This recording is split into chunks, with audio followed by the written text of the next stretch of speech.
ನೆನ್ನೆ ಹೇಳ್ತಿದ್ಯಲ್ಲ ಸರ್, ನಿಮಗೂ ಬದಾಮಿ ಎಲ್ಲರೂ ಕೊಟ್ಟಾರಲ್ಲ ನಮ್ಮವರಿಬ್ರು. ಬದಾಮಿಗೆ ನಿಮಗೂ ಸಾಕಟ್ಟು ಕೊಟ್ಟಾರ ನಮ್ಮವರಿಬ್ರು. ಕೂತ್ಕೊಳ್ರಿ, ನೀವು ಪಕ್ಷದಿಂದ ಎಕ್ಸ್ಪೆಲ್ ಆಗಿದ್ದೀರಿ, ಕೂತ್ಕೊಳ್ಳಿ. ಅಲ್ಲ, ಎಕ್ಸ್ಪೈಲ್ ಆದ್ರೆ ಏನ್ ಸರ್, ಅದಕ್ಕೆ ನೀವ್ಯಾಕೆ ಬೈತೀರಾ? ಅಲ್ಲ, ಅವ್ರು ಸರ್, ಅವ್ರ ಎಕ್ಸ್ಪೈಲ್ ಆಗಿ ನೀವ್ಯಾಕೆ ಹೇಳ್ತೀರಾ ಸರ್? ಅಲ್ಲ, ಪಾರ್ಟಿಯಿಂದ ಎಕ್ಸ್ಪೈಲ್ ಅವರು ಶಾಸಕರದಾರ. ಮಂತ್ರಿಗಳೇ, ನಿಮ್ಮನ್ನು ದೇವೇಗೌಡರು ಎಕ್ಸ್ಪೆಲ್ ಮಾಡಿದ್ರಲ್ಲ, ತಮ್ಮನು ಎಕ್ಸ್ಪೆಲ್ ಮಾಡಿದ್ರು ಸರ್ ದೇವೇಗೌಡರು.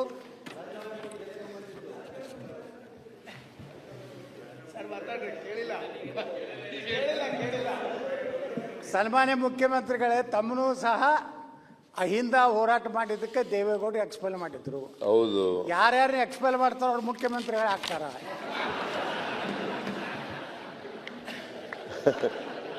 ಈಗ ನೀವು ಮುಖ್ಯಮಂತ್ರಿ ಆದ್ರೆ ಬಹಳ ಸಂತೋಷ. ಯಾವ ಪಾರ್ಟಿಯಿಂದ ಆಗದು? ನೀವು ಯಾವ ಪಾರ್ಟಿಯಿಂದ ಆಗದು? ಬಿಜೆಪಿಯಿಂದ ಎಕ್ಸ್ಪೆಲ್ ಮಾಡ್ಬಿಟ್ಟಿದ್ದಾರೆ. ನೀವು ಒಂದು ಹೊಸ ಪಕ್ಷ ಮಾಡಿ ಚೀಫ್ ಮಿನಿಸ್ಟರ್ ಆಗ್ಬೇಕಾದ್ರೆ ನಾನ್ ಅಡ್ಜಸ್ಟ್ಮೆಂಟ್ ಪೊಲಿಟಿಕಲ್ ಪಾರ್ಟಿ. ಈಗ ಯತ್ನಾಳ್ ಅವ್ರೆ ಒಂದು ಹೊಸ ಪಕ್ಷ ಮಾಡ್ಲಿ ಪಾಪ. ಅವ್ರು ಮುಖ್ಯಮಂತ್ರಿಗಳೇ, ಸನ್ಮಾನ್ಯ ಅಧ್ಯಕ್ಷರೇ, ಪಕ್ಷದ ಹೆಸರು ಹೇಳಿ. ನಾವು ನಾನ್ ಅಡ್ಜಸ್ಟ್ಮೆಂಟ್ ಪೊಲಿಟಿಕಲ್ ಪಾರ್ಟಿ ಮಾಡಕತ್ತೀವಿ. ನಮ್ಮ ಪಾರ್ಟಿದಿಂದ ಏನಾರ ಈ ಬಿಜೆಪಿಗೆ ನುಕ್ಸಾನ ಆಗಬಾರ್ದು ಅಂತ ಅಂಜಲಕತ್ತೀವಿ. ನಿಮಗೆ ಲಾಭ ಆಗಿಗಿತ್ತು ಹೇಳಿ. ನಮಗೆ ಲಾಭ ಆಗ್ಬೇಕಾದ್ರೆ ನೀವು ಒಂದು ಹೊಸ ಪಾರ್ಟಿ ಮಾಡಬೇಕು. ಅದಕ್ಕೆ ಹೆಂಗಾದ್ರೂ ಇದು ಮುಖ್ಯಮಂತ್ರಿ ತಮ್ಮದು ಕೊನೆಯ ಅವಧಿ ಇದೆ, ಮುಂದಂತರೂ ನೀವು ಮುಖ್ಯಮಂತ್ರಿ ಆಗುದಿಲ್ಲ ಅಂತ ಹೇಳಿಬಿಟ್ಟಿರಿ. ನಾನು ಮುಖ್ಯಮಂತ್ರಿ ಆಗಲ್ಲ, ನೆಕ್ಸ್ಟ್ ಮುಖ್ಯಮಂತ್ರಿ ಆಗಲ್ಲ. ನೀವು ಆಗ್ಬೇಕಂತೀರಲ್ಲ, ಅದಕ್ಕೋಸ್ಕರ ಹೊಸ ಪಾರ್ಟಿ ಮಾಡಿ. ಅದೇ ಸರ್, ಈಗ ನೀವು ಮುಖ್ಯಮಂತ್ರಿ ಆಗುದಿಲ್ಲ ಅಂದ್ರೆ ನಿಮ್ಮ ಏನು ಓಟ್ ಅದೋ ಎಲ್ಲ ನಮ್ಮ ಕಡೆ ಬರ್ತಾವ, ನಾವು ಮುಖ್ಯಮಂತ್ರಿ ಆಗ್ತೀವಿ. ಯಾವ ಕಾರಣಕ್ಕೂ ನಮ್ಮ ಓಟ್ಗಳು ಇವ್ರ ಜೊತೆ ಹೋಗಲ್ಲ. ಯಾಕಂತಂದ್ರೆ ಇವರು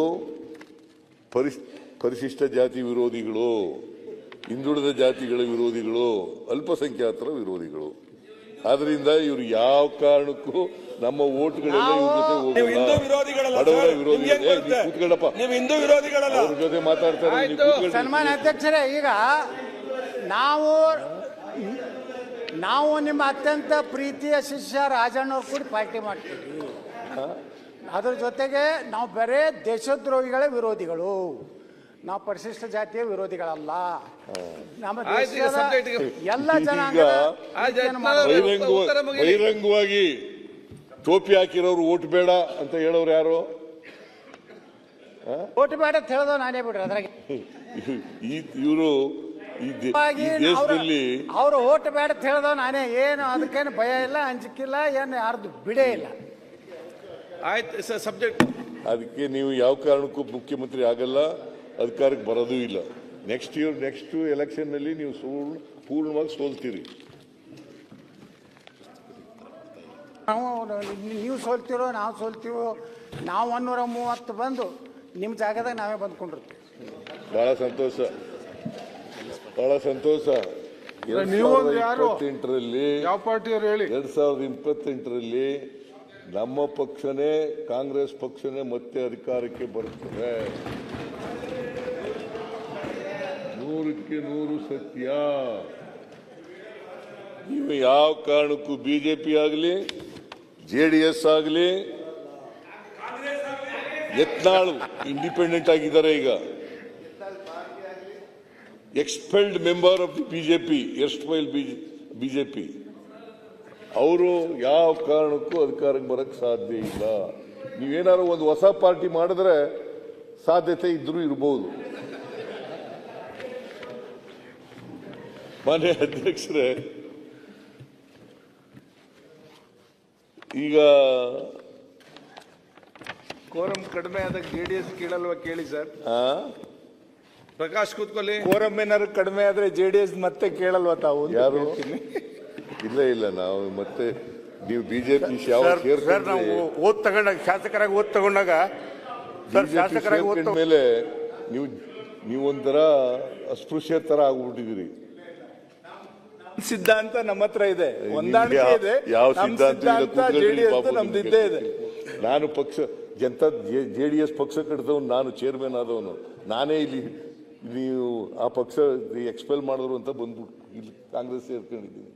ನೀವು ಇಲ್ಲಿ ನೀವು ನೋಡಿ ಯಾಕೆ ನಿಮ್ಗೆ ಹೇಳ್ತಾ ಇದ್ದೀನಿ ಅಂತಂದರೆ, ನಾನು ಅಧ್ಯಕ್ಷನಾಗಿರುವಾಗ 59 ಸ್ಥಾನ ಗೆಲ್ತು JDS. ಅದಾದಮೇಲೆ ಈಗ ಎಷ್ಟಿದ್ದೀರಿ? 18ಗೆ ಬಂದಿದ್ದೀರಿ. ಮುಂದಿನ ಸಾರಿ 2-3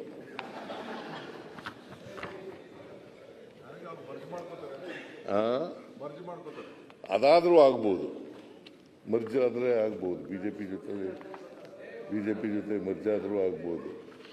ಇದು ಈಗ ಅಲಯನ್ಸ್ ಮಾಡ್ಕೊಂಡಿದ್ದೀರಿ. ಯಾಕಂತಂದರೆ ನಿಮ್ಮಲ್ಲಿ ಅನೇಕ ಜನ ಪಾಪ ಪಕ್ಷದಲ್ಲಿ ಉಳಿಬೇಕೋ ಬೇಡವೋ ಅಂತಕ್ಕಂಥ ಗೊಂದಲದಲ್ಲಿದ್ದರು. ಆ ಗೊಂದಲ ನಿವಾರಣೆ ಮಾಡೋಕ್ಕೋಸ್ಕರ ಅವ್ರ ಜೊತೆ ಸೇರ್ಕೊಂಡಿದ್ದೀರಿ.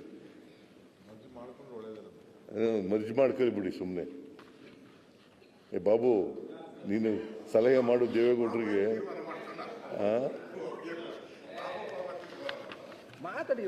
ಲೀಡರ್ ಆಫ್ ಅಧ್ಯಕ್ಷರೇ, ಒಂದು ನಿಮಿಷ. ಫ್ಲೋರ್ ಲೀಡರ್ ಅಲ್ಲ, ಫ್ಲೋರ್ ಲೀಡರ್ ಅಲ್ಲ. ಈ ರಾಜ್ಯದಲ್ಲಿ ಲೋಕಸಭಾ ಚುನಾವಣೆಯಲ್ಲಿ 143 ಕ್ಷೇತ್ರದಲ್ಲಿ NDA ಅಭ್ಯರ್ಥಿಗಳಿಗೆ ಮೆಜಾರಿಟಿ ಬಂದಿದೆ. ಈ ರಾಜ್ಯದಲ್ಲಿ 136 ಸೀಟು ಕಾಂಗ್ರೆಸ್ ಪಕ್ಷ ಬಂದಿರೋದು ಒಪ್ಕೊಳ್ಳೋಣ. ಆಯ್ತು, JDS ಬಗ್ಗೆ ಈಗ ಮಾನ್ಯ ಮುಖ್ಯಮಂತ್ರಿಗಳು ನೋಡಿ, JDS ಪಕ್ಷದಲ್ಲಿ ಬೆಳೆದಂತವ್ರು. ಹೌದು. ಈಗ ರಾಷ್ಟ್ರದ ರವಿಕುಮಾರ್ ಅವರೇ, ಅವ್ರು ಬೇರೆ ರಾಜ್ಯಗಳಲ್ಲಿ ಹೋಗಿ ರವಿಕುಮಾರ್ ಪಕ್ಷ ಕಟ್ಟಿದ್ರೆ ನಾವು ಒಪ್ಕೊಳ್ತೀವಿ. ಇಲ್ಲಿ ಎಲ್ಲ ರಾಜ್ಯಕ್ಕೆ ವಿಶ್ಲೇಷಣೆಕಾರ ಪಕ್ಷನ ಕಡೆಗಣಿಸೋ ಮಾತುಗಳು ಮಾತಾಡ್ಬಾರ್ದು. ಚರ್ಚೆ ರಾಜಕೀಯ ಪಕ್ಷನ ಕಡೆಗಣಿಸೋ ಇಲ್ಲಿ ಚರ್ಚೆ ಬೇಡ. ಈಗ ಇದಕ್ಕೆ ಸಂಬಂಧ ಅಭಿವೃದ್ಧಿ ಸಂಬಂಧ ಉತ್ತರ ಕೊಡ್ತಾ ಇದ್ದಾರೆ. ಆಯ್ತು, ಹೊರಗೆ ಭಾಷಣ ಮಾಡಿ, ಇಲ್ಲಿ ಅಲ್ಲ. ಆಯ್ತು, ಕೂತ್ಕೊಳ್ಳಿ. ಆಯ್ತು, ಕೂತ್ಕೊಳ್ಳಿ. ಈಗ ಉತ್ತರ ಕೊಡ್ಬೇಕು ಮುಖ್ಯಮಂತ್ರಿಗಳು. ಆಯ್ತು, ಕೂತ್ಕೊಳ್ಳಿ. ಈಗ ನೀವು ಫಸ್ಟ್ ಟೈಮ್ ಬಂದಿದ್ದೀರಿ, ಯಾಕೆ ಈ ರೀತಿ ಮಾಡ್ತೀವಿ? ಕೂತ್ಕೊಳ್ಳಿ. ಆಯ್ತು, ಗೊತ್ತಾಯ್ತು. ಈಗ ಆಯ್ತು, ಸರಿ. ರಾಜ್ಯಕ್ಕೆ ನೋವನ್ನೆಲ್ಲ ಸಹಿಸಿಕೊಳ್ಳೋ ಶಕ್ತಿ ಬೇಕು. ಕೂತ್ಕೊಳ್ಳಿ.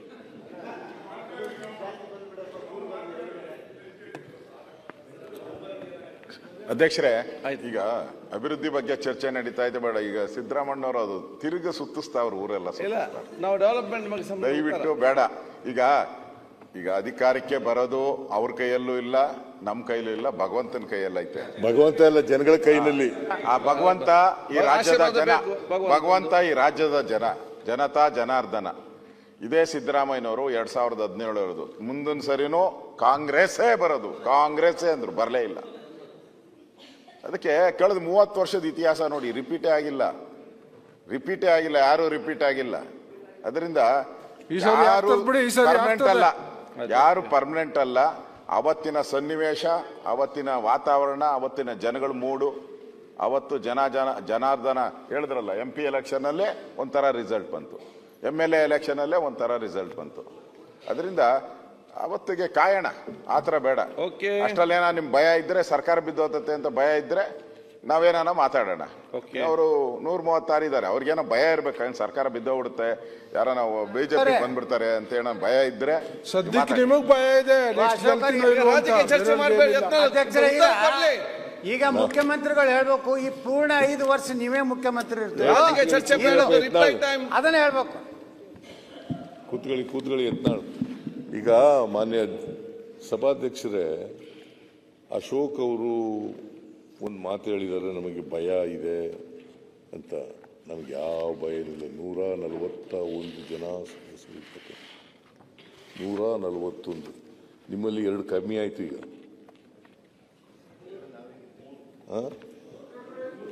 3 ಕಡಿಮೆ. ಅದು ನಿಮಗೆ ಆ ಭಯ ಇರಬೇಕು ಅಷ್ಟೇ ಸರ್.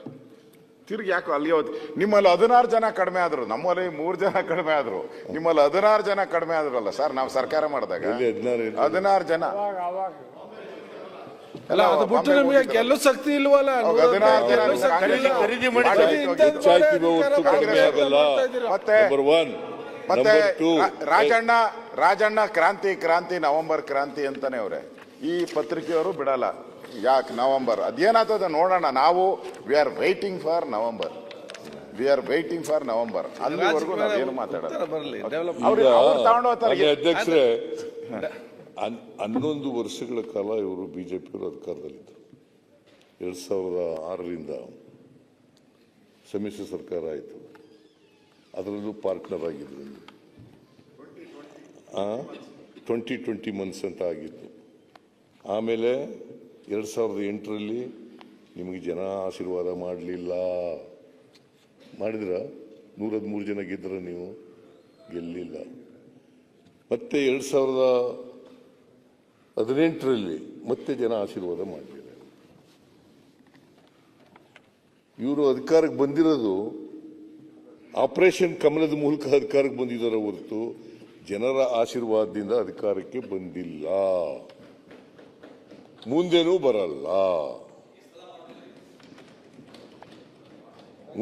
ಬರಲ್ಲ.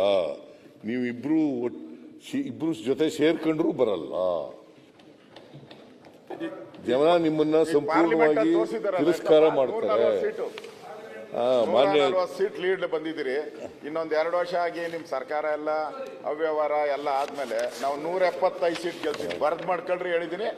ನೆಕ್ಸ್ಟ್ 175 ಸೀಟ್ ಗೆದ್ದೇ ಗೆಲ್ತೀರಿ ನಾವು. ಬರ್ದ್ ಮಾಡ್ಕೊಳ್ರಿ.